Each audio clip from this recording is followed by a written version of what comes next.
2013 में Austin Texas का एक 34 साल का सॉफ्टवेयर इंजीनियर जिसका नाम था एरिक पिकर्सगिल, उसने कुछ ऐसा किया जो आज की दुनिया में ऑलमोस्ट इम्पॉसिबल माना जाता है। उसने खुद को डिलीट कर लिया। किसी शहर से नहीं, किसी देश से नहीं, इंटरनेट से, बिल्कुल पूरी तरह से। ना फेसबुक, ना जीमेल, ना अमेज़न अकाउंट, ना स्पॉटिफाई, ना नेटफ्लिक्स, ना लिंक्डइन। उसने अपनी बैंक को कॉल करके बोला कि मेरा ऑनलाइन प्रोफाइल हटा दो।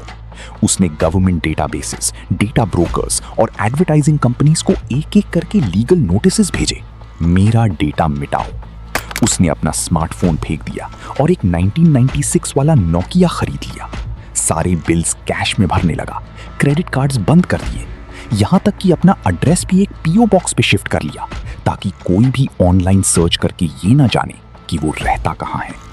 उसके कॉलीग्स ने सोचा पागल हो गया है, फैमिली ने सोचा किसी मुश्किल में है, लेकिन सच्ची बात ये थी कि एरिक पहली बार अपनी जिंदगी में सबसे ज्यादा सही जगह था। देखिए, एरिक ने 11 साल सॉफ्टवेयर बनाया था। वो किस्म का सॉफ्टवेयर जो चुपके चुपके आपका डेटा कलेक्ट करता है। वो जानता था बाकी लोगों से काफी ज्यादा कि इंटरनेट आपके नाम के साथ, आपके चेहरे के साथ, आपकी लोकेशन के साथ, आपकी खरीदारी के साथ, आपके डरों के साथ एक्चुअली करता क्या है। उसने ये सब अंदर से देखा था और एक रात 3 ग्लोइंग मॉनिटर्स के सामने रात के 2 बजे उसके दिमाग में एक अकेला डरावना ख्याल आया, मेरी अपनी जिंदगी पे मेरा कंट्रोल ही नहीं रहा। खुद को इंटरनेट से मिटाने का प्रोसेस उसे तकरीबन 8 महीने लगा।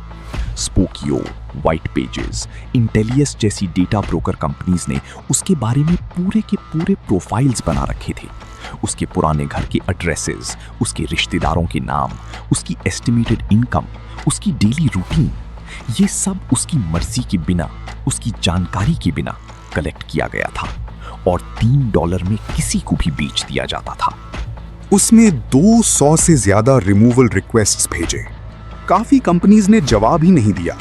कुछ ने इतनी लीगल लैंग्वेज में रिप्लाई किया कि बंदा थक के छोड़ दे। कुछ ने कहा 90 दिन लगेंगे।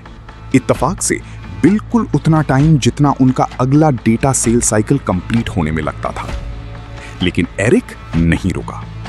2014 के एंड तक उसने 150 से ज्यादा डेटाबेसेस से अपना नाम सक्सेसफुली हटा लिया था।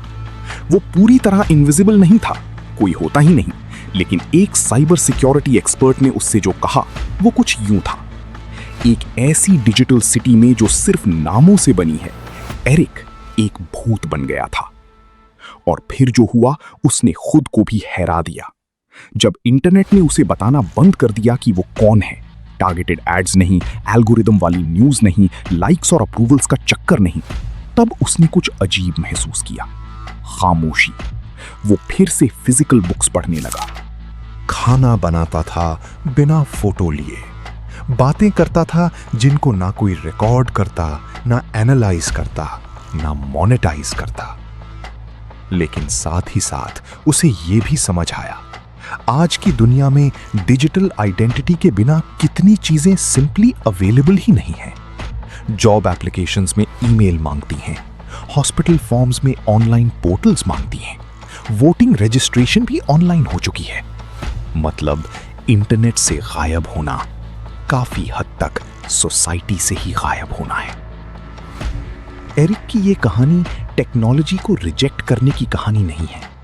ये एक सवाल है, एक धीमा, अनकंफर्टेबल सवाल जो उसने अल्फाज से नहीं, अपनी जिंदगी से पूछा। अगर तुम आज सब कुछ डिलीट कर दो तो क्या तुम फिर भी एग्जिस्ट करोगे? और शायद और भी जरूरी सवाल ये है, आज तक तुम बने कौन था, तुम या इंटरनेट?